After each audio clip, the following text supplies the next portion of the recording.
routine today. So, ayan, nakapagtulog ako kahit yung partner shot. Pero mamaya na ako magbihis. Ay, magbibihis pa talaga ako. Pero hindi ako makaka-hotbath kasi kapag ano guys, ayaw ko.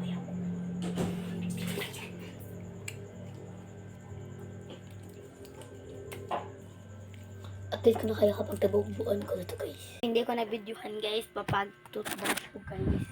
Kaya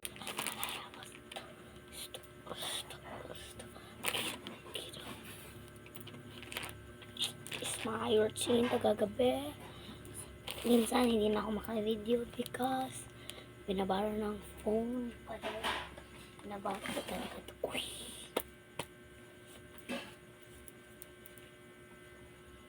School na sa bahay. Nasa bahay na ako. Okay, at this. Cheers. Where's guys?